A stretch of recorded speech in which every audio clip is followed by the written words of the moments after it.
Good afternoon, and thanks for joining us today. My name's Corey Webb, and I'm the Director of Partnerships here at Turn Zero. And I'd like to welcome you to our webinar titled Revenue Tag Team: How CROs and CCOs Can Crush Expansion Without Crushing Each Other. Before we get started, I'd like to remind you that we are recording today's session. We will be sending out a link to today's recording tomorrow afternoon, so keep an eye out for that in your inbox.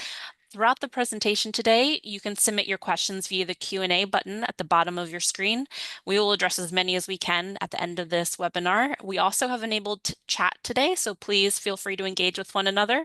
But if you could just put your questions in the Q&A, that would make it a little bit easier for us going through those for the Q&A part. Now I'm pleased to introduce to you our speakers today. We have Sabina Pons, who is the CEO of Growth Molecules, which is an award-winning advisory and technology services firm specializing in customer lifecycle solutions. She is also a fractional CCO at Helix, which is a leader in pre-sales strategy, sales enablement, and revenue operations. And we're also joined by Jeremy Walden, who is a partner and fractional CRO at Helix as well. So together, these two colleagues will be bringing the perspective from each side, the CCO and CRO side, and we'll be sharing some real life experiences on this topic today. So I'm excited. And with that, I'll let you guys get things started. Awesome. Thank you, Corey. It was a Yeah. wonderful welcome. We're glad to be here today. It's a topic near and dear to our hearts, as Jeremy and I have not only had the pleasure of working together now, but we worked together also almost 10 years ago now, and for a good 5 years thereafter. And with that, we are going to bring some of our key learnings to you that are relevant not only to, of course, what we experienced, but where the market is today and how we want to empower you with some tools and tips.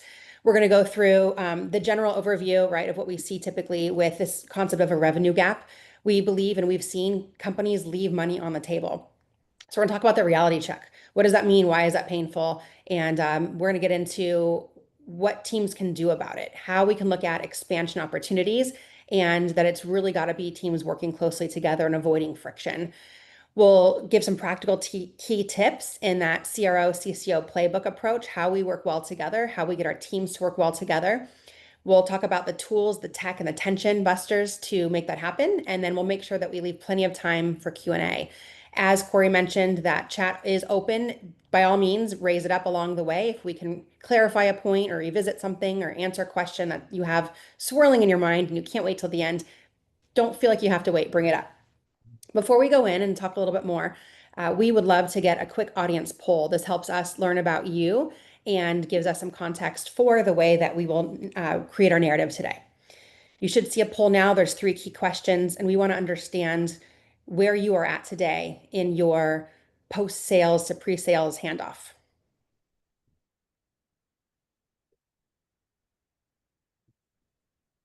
Seeing responses come in, I'll give it just a few more seconds to let people respond. Okay. Yep, still coming in.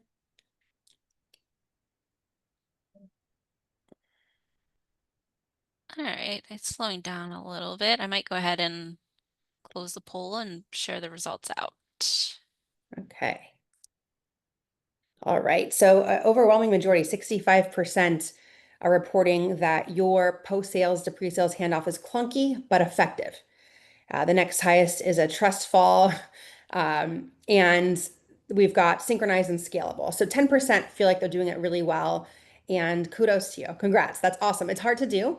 And even when you get it nailed down, then it kind of has to change and evolve and iterate over time as business changes, customer needs change, and that's okay. So we're going to go in a little bit more here and talk about a little bit about our backgrounds for a second and who we are to give context for why we're the best people today to help you navigate this. Jeremy, over to you. Awesome. Well, thank you all. It's a pleasure to be on here. Quick little background on myself. So I was one of the first people in at MavenLink, first salesperson, and helped build out the new business sales organization. Ended up spending 8.5 years at MavenLink, now Cantata.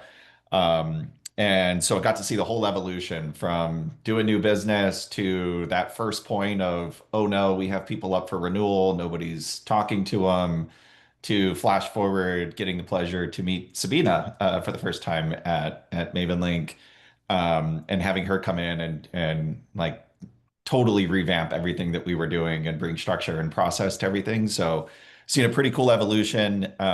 After that, went on to Tackle, led the sales and success team at Tackle, helping ISVs partner with AWS, Microsoft, and Google. So worked with the whole range, awesome companies, awesome team.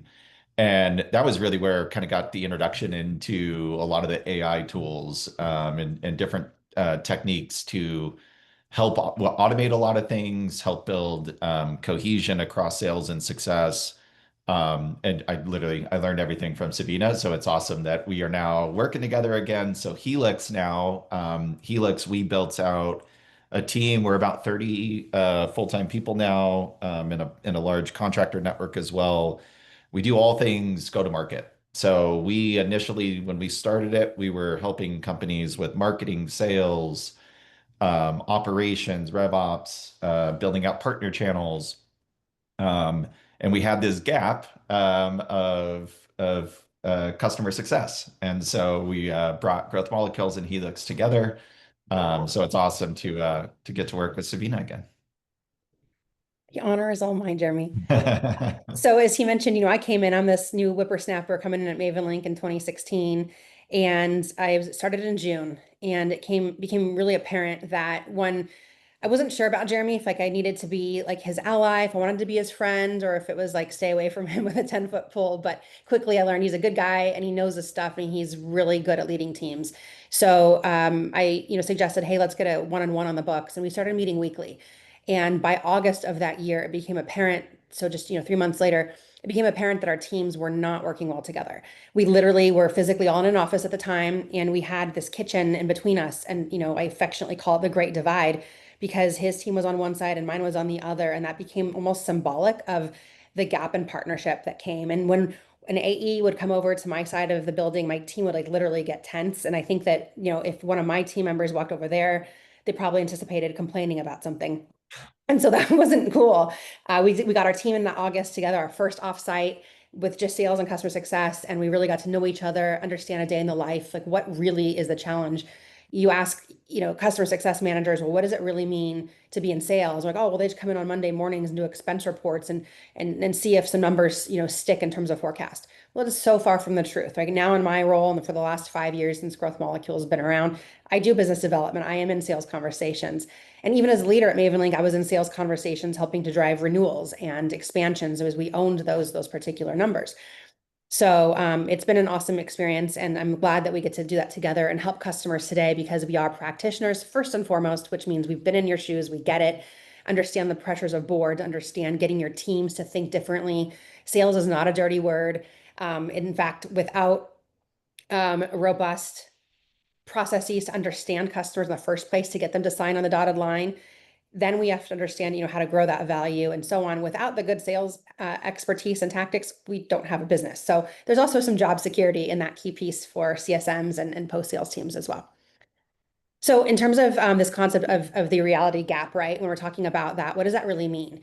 And this revenue gap comes when teams aren't working together. And we know that when they're focused collectively on NRR, right, net renewal rate or net dollar renewal rate, this, of course, is of the dollars that are due to renew, how many did you keep? How many did you add in net new dollars, whether that be from net new sales and new logos that you've captured, or whether that be current customers buying more. And then you're also factoring in churn. So taking that holistic calculation, that ultimately is your NRR, right? Best in class NRR. If you look like Atlassian, they're about 130. You look at, well, I guess that's Jira's Atlassian. But if you look at these other well-known companies, if we can work together to get teams to 115, 120, that is really great. The way that we can do that, though, is by, working together. And we know that when those teams are working together, on average, they'll see 21% higher. Transparently, when I got to Maven Link in 2016, our net renewal rate, we were just around 100. And we had, like what everybody talks about, that leaky bucket and that opportunity to make sure we're getting the right customers, right product market fit, and that we're setting expectations properly with them in the pre-sales process, and we're delivering on those expectations. There's common theme and thought around sales as the promise makers, and professional services and support and customer success, we're the promise keepers. But if we don't know what that promise was, or we don't understand the vision behind it, or from a customer ROI perspective, like what actual improvements they want to see. So for us with Mavenlink, it's a professional services automation now called Cantata. We would have customers who wanted to increase things like billable utilization of their consultants. They wanted to have better project margins. So if we captured where it was at then and we could look at where it needed to be, they are much more likely to add us into another division of their business, add us into or buy more features and modules within our business. So if we can get that right up front, there's a lot of opportunity to grow net renewal rate with the business.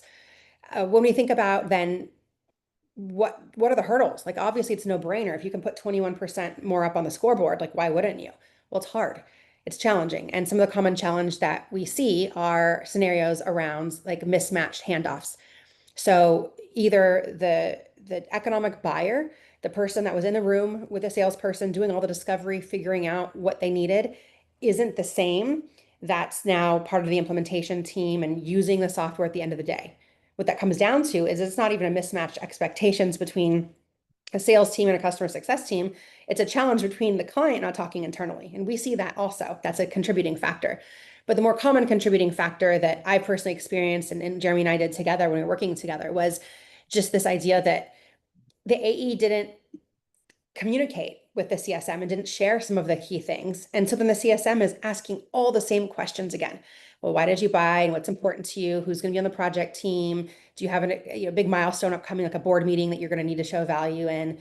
And teams would complain about that and just kind of feel frustrated with each other. So I just I need to know more and thinking about systems and tools. How do we make that happen and how do we enable that? Some other things that come up regularly, Jeremy will touch on and share from his perspective what he's seen on his side.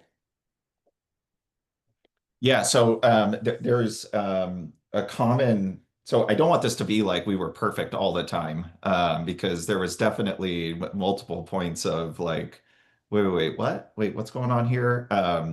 As Sabina mentioned, that darn kitchen did have an initial divide. But one of the things that does make this so challenging is even just the ownership of certain numbers and KPIs. One thing that we always struggled with, renewals was always really clear until we got an enterprise team and we had enterprise AEs that technically their comp plans they were in charge of new business renewals and expansions. Well, this Sabina's team was also in charge of renewals and expansions. So it's like, okay, who owns it? And we had to spend a lot of time building out. We built a RACI model. We had to build it by segment. But one of the things that sometimes was a challenge was specifically the expansion number. So there were times I would roll up reports and then I would have where my team was involved in expansion and Sabina would roll up an expansion number and our CEO and CFO would be like, what is going on? Like the numbers don't tick and tie. And so I think, spending the time to just get really clear on who owns it, how we're reporting on it, how we're rolling it up. That was a huge turning point for us at Mavenlink. If you want to go to the next one, kind of double tapping on expansions. Um, there, I can't even count the number of times I heard one of the AEs come to me, they would come to me first. Why? I just listened to a call and I heard the CSM talking about, the expansion. Like, I thought I owned the expansion. That's one of my hold accounts. And so we created a really good process also with this around making sure things didn't escalate to Sabina first or to me first. It was like, go over there and talk, like kind of like break down that barrier of that tension of, oh no, an AE's over on the CSM side, what's going on? Um, and one thing that was really cool that a lot of the AEs did with their CSMs and that we really encouraged was like, just go have that regular one-on-one, like make sure it's not a CSM only happy hour or an AE only happy hour, like build those relationships up so that there isn't this tension point of like, who owns this? Like, that's my number, like stay away, and create that good cohesion. I love that. I remember we did, I think it was even that first August offsite, we tried to map out pods of people. And we had, I think it was BDR, AE, CSM, and sometimes like we'd bring in the SE, solutions consultant. That was really cool. Yeah, it was really cool. I'll get into some of the impacts of that on the next one. Yeah, I love it. Awesome. Okay, so yeah, as far as the business impacts, I want to hear more about this, Jeremy, because I have my thoughts. I know you have yours as well. Yeah, yeah. So maybe just pop both of them up. Sure. So as Savina mentioned earlier, like it's no secret how big of an impact this can have on the organization. Upwards of 10% of ARR, there's different report, 10 to 20%, is basically kind of depending on what stat you're looking at. But the one that always stands out to me on here, and this was something that I didn't necessarily believe in until we got a lot of this process and we got a lot of this cohesion in place, was the 38% higher win rates. One thing that Sabina mentioned, when we created these pods of BDR, AE, CSM, and it was not perfect 100% of the time. There was always outside use cases where it wasn't necessarily that AE and that CSM working together on 100% of those opportunities because it's harder to change the CSM. So there was always a little bit of an overlap. It was usually like an AE would be 90% working with the CSM. Maybe there was a couple edge cases. But what got really cool about those pods was when the AEs started bringing the CSMs in during the pre-sales process, making that introduction. It helped on the handoff. It helped on the like getting somebody up to speed, knowing personalities, knowing what value are they looking to receive, any sort of deadlines. And so we definitely saw the increase in win rates when we looked, and felt right from the pre-sales process all the way through renewal and expansion, we were working as one team. And it didn't feel like, oh, I just got handed off. Now I got to meet this whole new person and do all these things. So I can personally attest to, I did not think the 30% win rate was going to come, and I think it maybe like we may have even been higher because of that just true like team effort that we brought to it.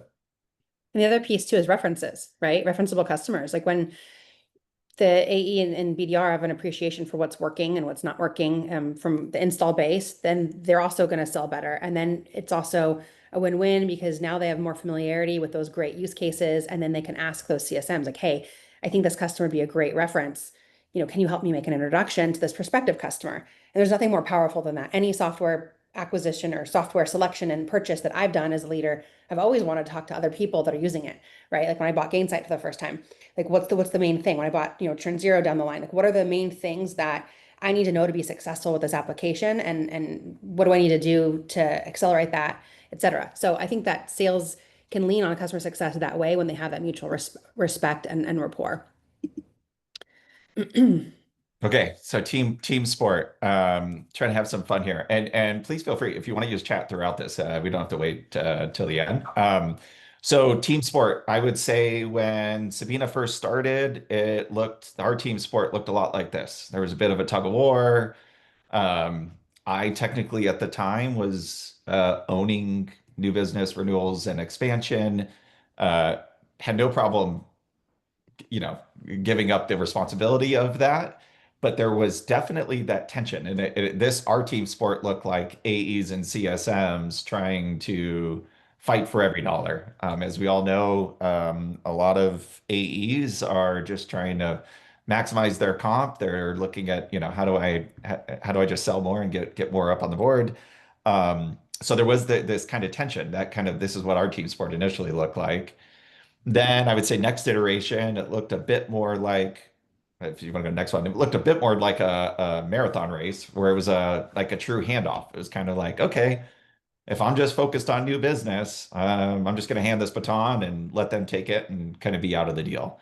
Um, this is what a lot of organizations look like. Like we even use it in some of the verbiage when we talk about a handoff, and some AEs will say, throw it over the fence. Like I just focus on new business. Um, that's not the team sport you're looking for. What you're looking for is more of working in harmony, working together. This next slide is not Sabina and I. So just practice that. Um, But this is by the time we left, this is truly what it felt like. This is what it was. This is not just the executive team feeling like we're working in unison. This again, that pod concept from BDR to AE and CSM, all working together, all staying involved, even to the point where our BDRs were not necessarily compensated on um, post sales, so existing customer expansions. We did do some spiffs and some things like that, but our BDRs had no problem because they were working together. It was a true team to help a CSM. Hey, help me get wider in this account, or this person just left. I need to get to this person. And so, again, just working in harmony and creating that cohesion together. I see two questions that have come into chat, so thank you for that. And I think someone else raised their hand as well, so we'll get to that in a few. So Christine LaFrance, she said, "What stage of company and team size were you at this time?" I believe when I joined, we were around 14 million, and when I left, right around 100 million.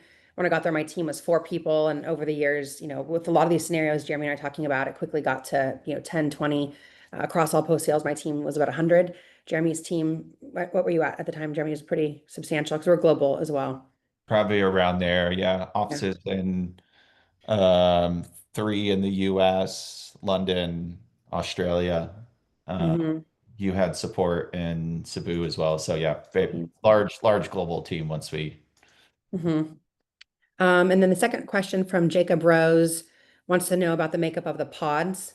How do we define attributes? How are they segmented? And what degree are non-quantifiable inputs, like personalities of the individuals, used? You want to take that one, Jeremy? I can add on if you need to. Yeah, yeah. So this was it was not it was all those factors we did kind of bake into it. This was initially we worked through with our RevOps team to initially pull all data. We did we kind of had conflicting segmentation in the beginning. So the way we segmented on the new business side was different than necessary, like the support team that was going to be needed for implementation. And so we worked together to get those matched up as best as possible. So we had territories, we had industry segmentation, we had obviously the size and we went off of employees. Um, but yeah, and then we did factor in personalities. It was like, I don't know if those two are going to work really well together. And so it was this um, kind of tug and pull to get through it. And we also did not ever put ourselves in a spot where it was like, okay, we're just going to set that and we'll revisit it again next year. We were evaluating that consistently, not making changes and chasing every squirrel like, oh, they had a conflict, let's change them out. But we at least every 6 months when we were doing our kind of mid-year get together, if there were changes that needed to be made, maybe an AE got promoted, things like that. But very data driven, and then personalities and all the other factors layered onto it. Yeah. And then we had the other question, the follow-on was around customer success manager, solutions engineer, and then BDR. Those were the three Hmm. core that we typically had. Then there were times where we would bring in other people, yeah, marketing resources. If we were going to do any advocacy campaign or a case study with a particular customer, ad hoc as is needed, we'd bring in other resources. But those were the key core people, and we set expectations for how often they should meet. We even gave them checklist of things they should be talking about. And then all along the way, of course, Jeremy and I were meeting each week, sharing what's working, what's not working, and how we could be doing better. And then making sure that we had all hands meetings where we were highlighting really cool wins that provided positive reinforcement for how teams are doing it well and how it can work. I would add too, we did also have advisory services folks Yes, as that's right. well that were industry specific. So if we were, say, selling into marketing agencies, we had a specific marketing agency advisory resource that led a lot of assessments. They were a great resource for us that had cohesion across. So like they were even involved in some billable delivery work. hmm So them and the SE were quite frankly the two that were probably had the most involvement on kind of pre-sale and post-sale. hmm So we've talked a lot about, our real life experiences and challenges and struggles that we had and how we worked against it. right? The compensation was a really big one, making sure that the comp plans were driving the intended behaviors, that they were complementary. Jeremy mentioned some spiffs. But the other key piece, right, is that's great, but what does that all drive? What are the other opportunities there besides just case studies and other wins? And it's that going back to that revenue number. And when we're looking at expansion opportunity types, there's kind of three key things that we typically think about. There are more, but from a kind of low-hanging fruit commercial perspective, if you think about like product-led growth, when you're having your ear to the ground, so to speak, you're looking for signals that are going to help prime the scenario to drive more revenue with a customer. It could be because they're maybe a platform-based pricing model, and you start to see usage increase, right? You start to see opportunities there for these certain nudges, so to speak, as they say, to get some more growth there. When we look at upsell and cross-sell queues, right? There's opportunities there to get customers to not only be more sticky and have adopted more, but there could be things that they say, oh, well, we're acquiring a new company. They might say, we have a new division that is thinking about also launching this product, right? They've seen the success and the return on our investment in buying this software product, and now this other group wants to use it too. It could be, we now are taking on a new type of business industry, and we might be interested in another one of your product suites and features. So those are some of the types of things that will typically come up. And then when you're looking at, the term, I think everybody now knows it, multi-threading, right? Having multiple connection points on the different the multiple connection points on the customer side, so that you're not only speaking to a super user or your power users, you're also speaking to the economic buyer, maybe a couple other key leaders across the business, and nurturing those relationships. So there's an opportunity to always be asking, can I be introduced to the leader that oversees, this region in your business? That's where that pre-sales and post-sales team come together really work, because usually in the pre-sales process, you're going to have multiple stakeholders making a decision, especially if it's enterprise software, right? That's a big commitment financially, and you're going to have maybe depending on your makeup, let's use, Maven Link, for example, you'd have the head of professional services. They might roll into the chief customer officer, maybe even the CRO or even a COO. At some point, sometimes a CFO wants to join if it's a large global organization. So we have to be thoughtful about that and keeping those relationships going post-sale. So that way you're, as a CSM, engaging with those different stakeholders to make sure they're aware of not only the value that your software is bringing to them, but also the ROI, right? So the value is like the feeling behind it, and the ROI is the pure play quantitative calculation, and both are important. So those are ways that if teams are working together, they can foster those multi-threaded relationships and expand those relationships. When we look at customer lifecycle journeys, and that's one thing Jeremy and I now get to do together all day, every day. And we've both, since we worked together years ago, had taken, quote unquote, time apart, working on different things and learning new skills. So he then oversaw customer success as part of his remit and CRO at Tackle. I went in and helped learn how to build a business and growth molecules, and how to do business development, and how to do marketing, and how to make sure the pre-sale and post-sale motion is swift and clean. And so now we get to say, I've walked in your shoes, I understand what that's like, and holy moly, let's make this better for our customers, because the challenges are out there. We have customers that are 6.8 billion in revenue. We've got customers that are 2 million in revenue. It's about the problem to solve and not necessarily their size. So we get to think about all these different touch points along a journey, and companies might own them differently. They might think about these moments that matter and say, what, for this segment, for our digital touch segment, AI is going to do this. If it identifies a signal, it's going to route to this CSM or to this AE or account manager, and we'll action off of it this way. For this play, on this scenario, for it's our enterprise, it's one of our top 15, whale account type things. What is the experience we want to provide, and who is the owner, and what signals should they be looking for? So that shared context is so, so, so important. And everybody's journey looks a little bit different, but the concept is that full life cycle from software selection, of course, to implementation, onboarding, adoption, fine tuning. And when you're getting into those stages, that's when they're seeing that ROI and that value. And that's when you can ask for a case study. You can ask for, will you serve as a reference? Is there somebody else in your network that you could potentially refer us to? All those types of things come together. And of course, when we're looking at customer life cycles, we know it's not linear. It's kind of sometimes like this. And then we also know that it shouldn't have an end. If we're doing it really well, whether you're a managed service, whether it's recurring revenue software, that loop is coming back around and they might be buying more and then you're going to onboard and implement that. So it's a healthy dialogue, but the only way we can do that effectively for our end customers in B2B and B2B2C is having shared context among the team, which gets into our next piece here on the concept of playbooks and that alignment and actually showing you how we can do it in action.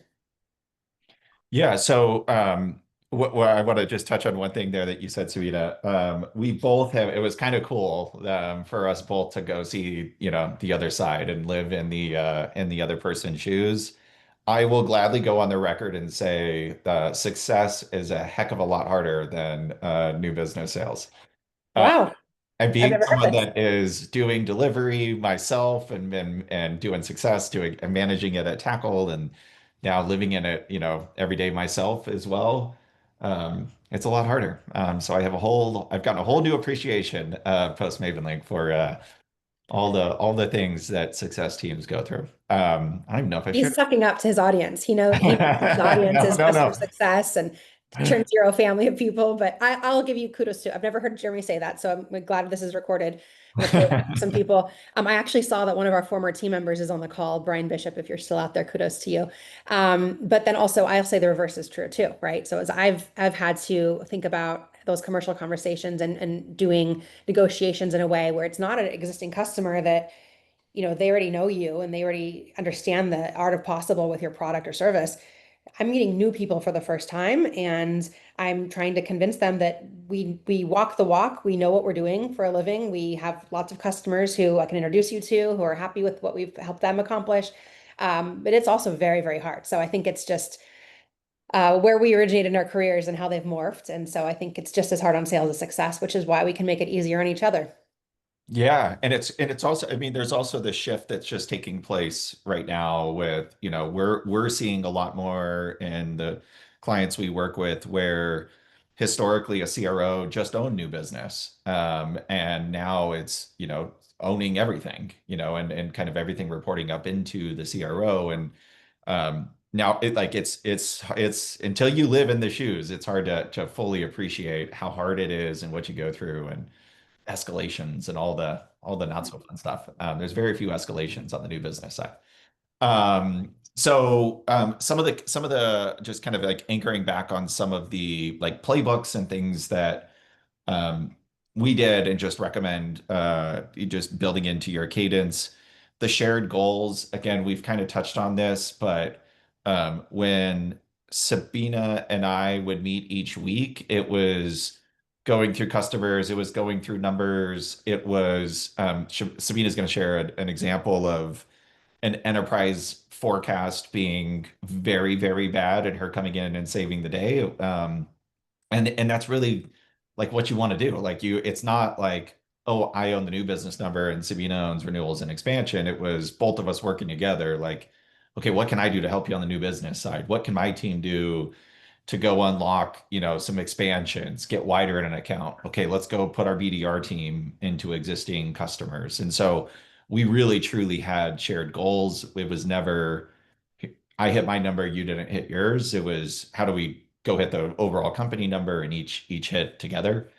The shared customers, um, references and referrals. I owe everybody. Well, yeah, well, I always get those mixed up. We had some fun with that during our first offsite where we were just going through like, okay, how do we go drive references and referrals and having those shared customers, knowing the story, being able to tell that story from pre-sale, post-sale, expansion, renewal, um, highlighting those wins across the board, highlighting all the renewals.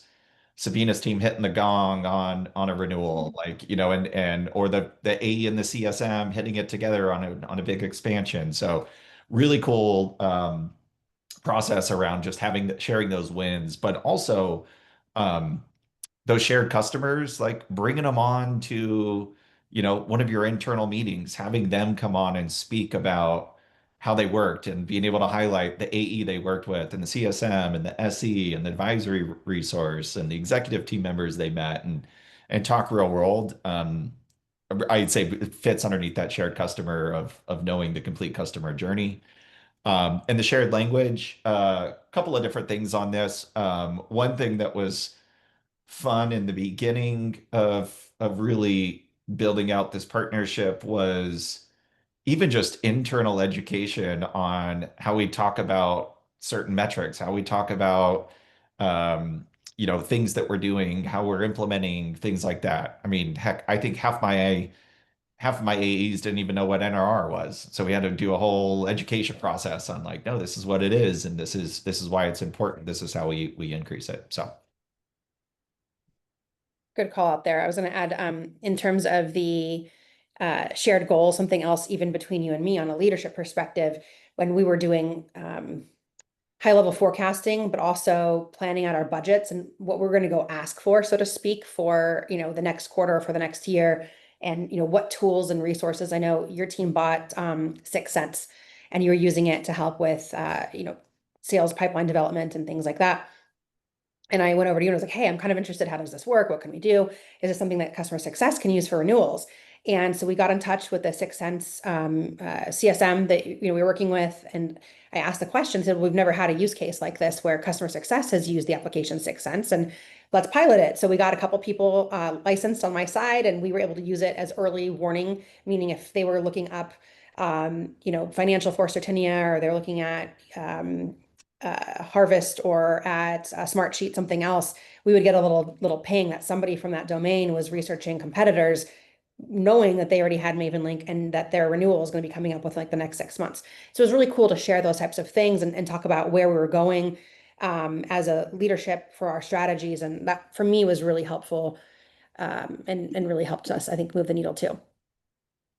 So one of the ways that you could think about how to establish plays is those scenarios, and being really prescriptive about like what are the 5 most common scenarios that your company is encountering that you believe would help improve the leaving money on the table, right? Said differently, how could we potentially think about a campaign for expansion? And in that scenario, right, there could be a customer usage spike.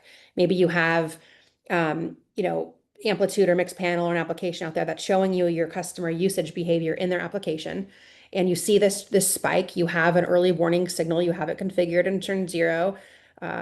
Then you're able to action off of it. And so what a CSM could be doing, or the system would automatically trigger, is a behavior that says, oh, this is an opportunity, whether it's a literal system trigger that then notifies, excuse me, the AE side, or if it's literally an action where they say, hey, at a meeting, in my weekly pod meeting, I saw this, and this customer had this usage spike. This is something we can go look into. Why are they using it more?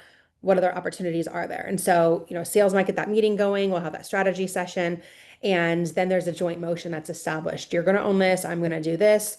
What does that follow-up look like? And maybe it actually turns into a legitimate, opportunity or HubSpot deal for expansion. So getting really specific and bespoke about what those motions look like, what are common steps teams should take, and revisiting it often. So creating a culture of coaching where your managers, your sales managers, your customer success managers, that they know what a best in class process here looks like, and that they're holding their teams accountable, and that they're revisiting it.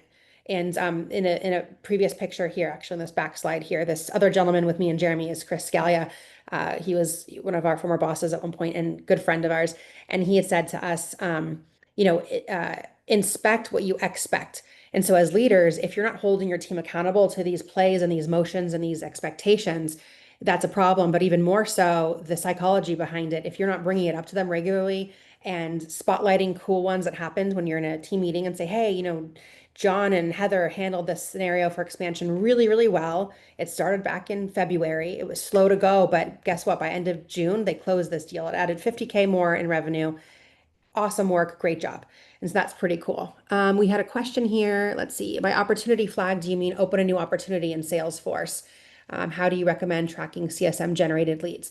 Lots of different ways to tackle this. I did literally mean an opportunity in Salesforce, or a deal is what they call it in HubSpot. May not quite be at a stage of maturity, whether the company or that opportunity, that expansion motion may not have the stage of maturity that is ready to actually log an opportunity in Salesforce or your CRM. but it could result in something that happens in your customer success platform. And so that goes into like how you're tracking CSM generated leads. We typically will call those CSQLs, right? Customer success qualified leads. So it's not just somebody coming in from the website. It's not just email that was opened from a marketing campaign. It's somebody that is an existing customer that you know them, they know you, they know what value your product and services are bringing. And it sounds like there's a need here. It could be that you're seeing this usage and you know what their usage patterns are because of your tools, because of your AI and telemetry data, creating awareness around those. So then the CS can actually capture that in your system of records as something that you logged, as something that your CSM has logged. So there's a lot of different ways to architect it from a revenue operations and a CS operations perspective. But ideally, you're having tools to do this. It's not literally a spreadsheet. If you're a smaller company and you don't have the budget for those tools, you don't even have an operations team, a revenue operations team, start with a spreadsheet. Literally have it go on a spreadsheet, put the name, put the information, and have a process that you run internally where you're communicating that. And then the Jeremys and the Sabinas of the world are reviewing it together, and then you can talk about some kind of a cool program to incentivize behaviors to stick to that along the way. Yeah, I'll add too. We did at Tackle. We were one of the first things did when joined there. We got Churn Zero and we implemented it, and we built out a really cool health score within each account, and then also being able to see. We were using Salesforce and Churn Zero. We then were able to see what accounts have high health score without expansion opportunities added to them. And that was like the quick, easy. For us to tackle it was, again, we were helping companies get listed and transact on AWS, Microsoft, and Google. So if there was the initial deal was AWS, first thing we would do is, okay, let's go validate why not the Microsoft and Google marketplaces. And so it was pretty cool. And we end up creating a whole process around creating those new opportunities because sometimes those can get lost in the renewal opportunity. And so if you're Mhm. just like product lines and things like that, I'm a big fan of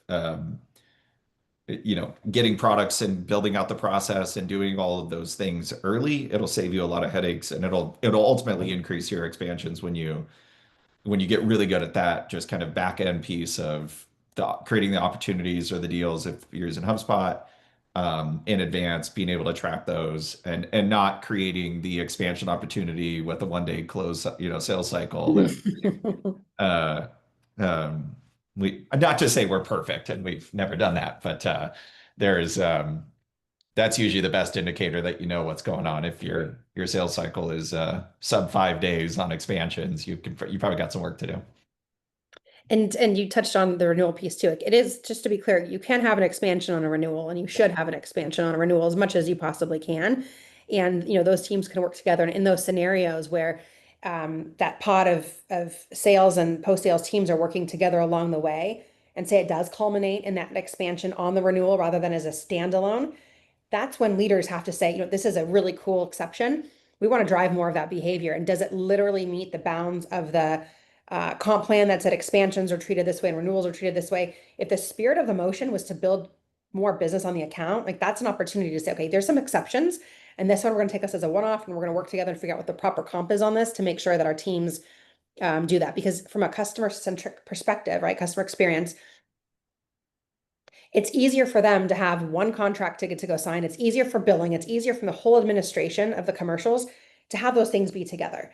And on the flip side, what we see, and I even see this with some of the software that I subscribe to, that I pay for, is where if you have what we would call a user expansion, right? You're adding on more users along the way. So it's not at the beginning of the contract, and it's not at the end, and it's not a large expansion where you're adding, 50 more users, or it's not a new platform threshold if you're a consumption model. But there's some changes along the way, onesie, twosies, things like that. Having the mechanism to charge for that in real time, so to speak, rather than waiting till the renewal, is also pretty critical too. And that's a whole other thing. But a lot of clients that I've worked with surprisingly don't prorate that charge. If it's a 2-year contract and they're added at the end of year one, they should be charged for that next 12 months. Don't wait till the renewal to start to then true all that up and then charge them backwards. That's also a bad customer experience. So there's a lot of, these are all RevOps, very centric things, a little bit of a tangent, but things that I'm kind of passionate about and I've seen go the wrong way. And that's also leaving money on the table. To that point, what are some of the metrics that work, some of the things that we see to keep it quantitative. Like a lot of feelings get involved, especially if you're working with more junior people coming out of college or a couple of years in the workforce as their first CSM job, or maybe they're, early into their BDR or AE life. Sometimes those emotions can run high and they get frustrated because they're working so hard. They want to see the glory. Well, the best way we can drain the emotion is keep it focused on, the numbers and empowering them with the skills that they need to be successful. So the one of the most, basic ones here that we can collectively be focused on is thinking about, expansions. We talked about NRRs, we talked about how fast we can get those expansions. But Jeremy, I'll let you share a little bit about it from your perspective. Yeah, let me hit on a few questions here because I think this kind of goes along with this. Could you speak in more detail about the variable comp structure that you found best motivated A's and CSMs toward shared goals around expansions? So um, we tried. I'll use maybe gosh, everywhere I've been, we're always tinkering with this a bit. I don't think there's any silver bullet. I think you really gotta get in there and figure out what works for your organization. And then this isn't a set it and forget it. Like, oh, that works right now. This is gonna work forever. I would say the thing that worked the best that I would put on in my mind would be we created specifically around expansions. Enterprise was pretty clear that it was just we were going to basically kind of double comp. We created comp structures where there wasn't any conflict. 100% of expansions were paid to both AE and CSM, and we just worked the comp structure on the back end so it made sense for the business. Um, for the other teams, we created a pretty cool process where it literally took Sabina and I's approval for AE to get compensated on that. And the reason behind that was it was essentially prove to me that you're involved with this, prove to me that CSM didn't just go close a big expansion and AE's, sees it on a win report and wants credit for it and wants to be compensated. So it really helped create that cohesion of, again, of working together. It made sure the AE stayed involved. If nothing else, it was a kind of CYA. I got to prove that I was involved with this. But then naturally, like you force that kind of enough times, they're going to see the benefit of it. They get to see the referrals that come from it. They get to use that customer as a reference. They don't have to go ask the CSM for, hey, get me an advertising agency that's more than 500 people in New York. Like, oh, wait, I just had a call with that person, that's a happy customer. So, um, I don't know, Sabine, if you want to add anything on the comp piece there, but it's a forever battle. There's no way around it. Yeah, no, we tried all kinds of different things and iterated. We took feedback from the team too, what was working. And then of course at the end of the year you start to look at attainment. Like, did people actually feel incentivized? Did they actually hit their goals and targets? Did it make sense? Yeah, and Ben, I saw the CYA process. Yeah, I would agree. Like that's not a scale that doesn't scale. It was the nice thing about it was the forcing factor for getting the two teams to really work together. And then we knew, like Sabina, this is where Sabina and I would talk about this all the time in our weekly one-on-one. Like we would know if an AE's involved, if they're proactive, if they're working well together. So there were definitely times where we made calls where maybe the AE didn't love it. But it was clear, they were after a certain period of time, like they were kind of playing that CYA. Like I'm just trying to join a call with my video off and say I was on the call. Like that didn't get you credit. So we really reinforce that. And as Uh, leaders, we were really transparent too. And I think that kind of stemmed down from, our CEO and everyone else. We were really transparent about our business numbers, where we were at in terms of top line revenue, where we were looking to go, what the current, NRR, GRR numbers were. And, even then during COVID, we did company all hands weekly, like town halls, and we would talk about, key topics like that. So people understood what the big mission and picture was. And then we each understood what our levers were that we could pull to help move that needle forward or pull the lever to move us forward. And then that's where also cross-functionally we had to be really aligned. So it was a really good learning for a lot of us. And again, there's no right answer. If you're a large company, those can be handled, with systems and tools and triggers and alerts, but nothing will ever replace that face-to-face. It could be on Zoom, but that human conversation with your colleagues is invaluable. And that has to happen. You have to carve out some time for that. Let's see other questions. We can talk about double comping and a few things like that too. We had some other anonymous questions. I think I'm going to say that we go through a couple more of these pieces, then we can touch on those Yeah. anonymous questions that came in if that works. Okay, awesome. We talk a lot about today some of the philosophical things or the high level process things. But of course, when we think about things, it's people, process, and systems.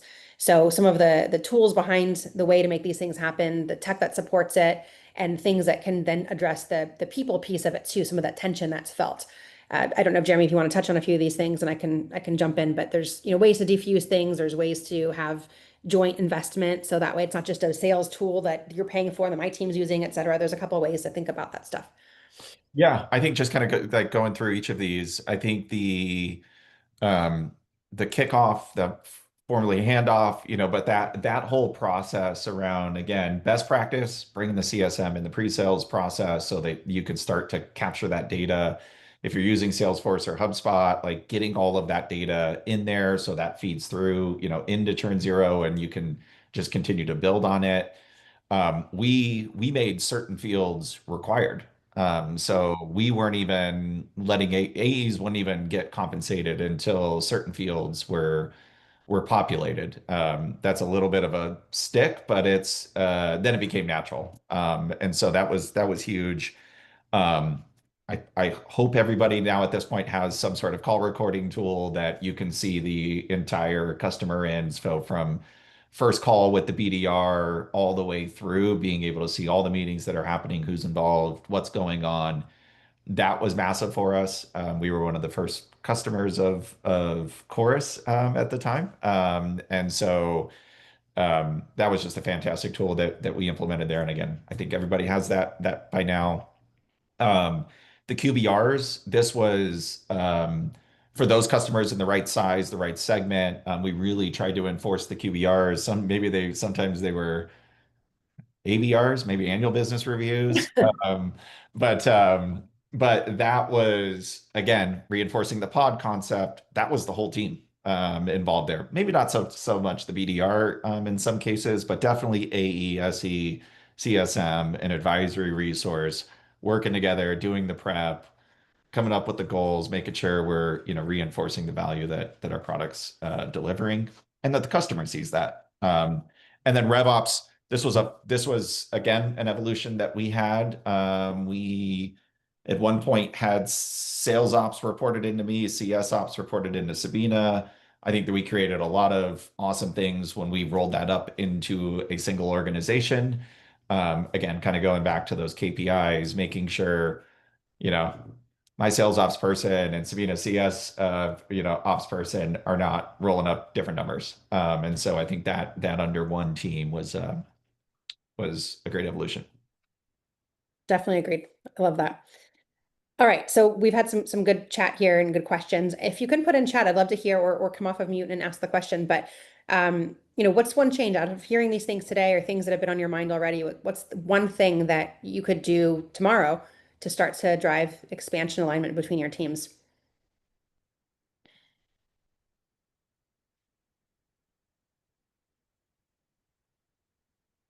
Right. So some examples could be even scheduling a one-on-one with your counterpart on the sales side. If you're not doing that today, as if you're a CSM listening in today, maybe it's finding any AE, if you don't have territory alignments or assignments there, maybe reaching out and saying, hey, would you be open to meeting monthly? Let's share stories that we're seeing and what's working, what's not working.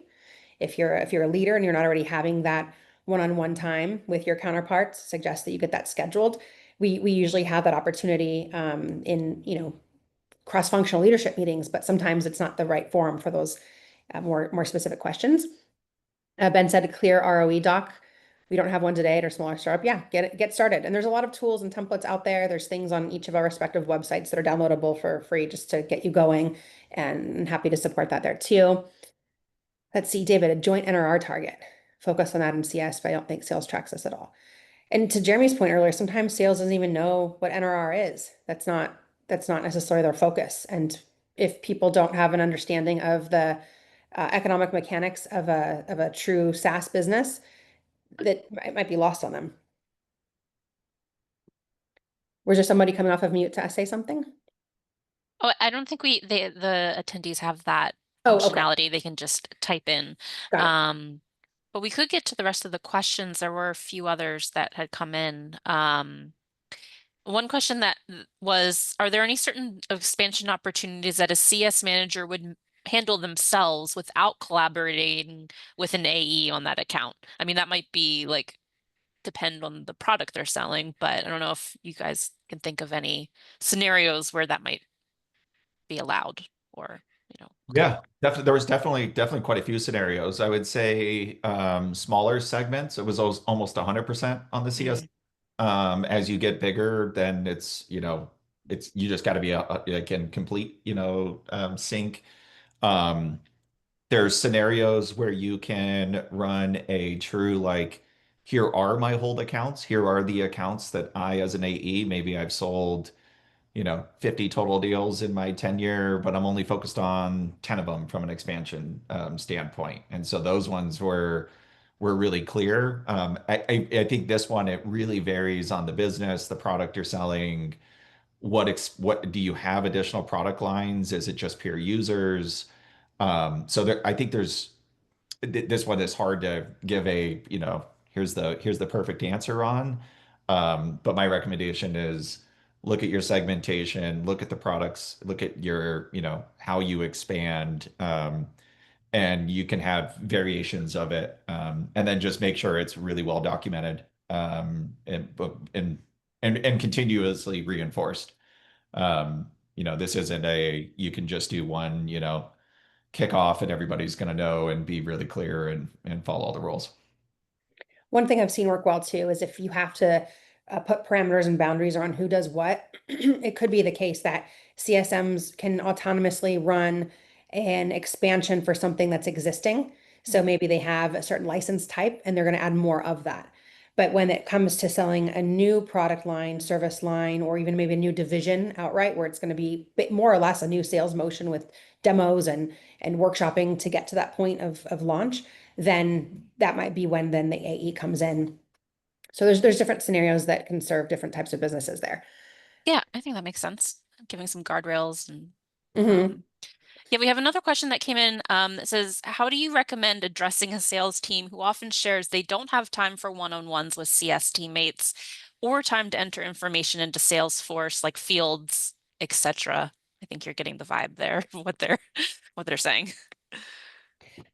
I'll, Uh, I'll be a little cheeky and say if you don't have time to put in the system, then we don't have time to review your comp payouts. yeah, I bet I mean, that's how Yeah. I would do it. I mean, we've had I've had plenty of those scenarios. And, um, I think this kind of goes into some of the comp pieces, but if you're not putting in any time and you can have an internal meeting and keep everybody in sync, well, then you're clearly not focused on it. If you're not focused on it, then you shouldn't be compensated on it. So, Yeah, um, Ben said what I was thinking too, right? If it's not in the system, it didn't happen. yeah. Right? And it's an old school way of thinking, it really is, but data drives decisions. If we don't have the data, and I always tell my team, it's not Big Brother. When we launched Chorus, as Jeremy mentioned, to record calls, people were scared about that and they were reluctant. And it's like, look, this is help me help you. If I don't have the data that shows that you're overloaded, if I don't have the data that shows that you're fighting fires with competitor noise coming up on calls, then I can't help you. I need the data to show you. I can't whine about it. I need to be able to reconcile that information. So love that. All right, so just a quick recap here. We have literally 1 minute left. Just in summary, right? The concept of it, your customer sees you as one team, right? You are buying churn zero, right? And they're not going to be so focused on if it's sales or customer success or support. Our strategy to support our customers should be holistic. The ways to do that, right, is co-owning the customer, co-owning the revenue. And I even slipped up. I noticed I caught myself earlier on the call and I talked about, when I introduced myself, I said I owned renewals and expansions. Well, that's not entirely true. And there was no concept of true ownership. We have to have responsibilities from a RACI model, who does what, but we're really co-owning the outcomes. And that's the critical mind shift I think that we have to have. The plays need to be cohesive and they need to be sometimes even built from the bottom up. Bring in AEs and CSMs as a leadership team as you're designing what repeatable best in class motions look like. And it goes back to that data. it's because it worked and you have that, and it's really incredible. I think you do get the slides. I'm not positive. Corey can Yes, speak to that we one. will be Okay. sharing those out. Yes, awesome. And then the metrics that matter. So, it's right, having this mindset, having the motions in place, but then again, you got to be able to measure it. So that way, if what you're doing is working, if it's moving the needle. And I think you can kind of go from there. Jeremy, is there anything else you'd like to add as we wrap up? Yep. Thank you so much, Sabina and Jeremy. It was really great to have you both on here sharing your experiences. I also want to remind everyone that Growth Molecules is one of our certified service partners. And so if anything here resonated with you that you were having issues with at your company, they can help you with that and many other services. So please get in touch. I also want to remind everyone that a survey will pop up at the end of this webinar. I'd appreciate it if you just take a moment to give your feedback on today's webinar. And we will be sending out a link to the recording and a PDF of the slides tomorrow. So you can review them again and share them with your colleagues on maybe the sales side or the CS side, whatever side wasn't able to attend today. So again, thank you everyone for joining us and have a great rest of your day. Thank you. That's Bye. all.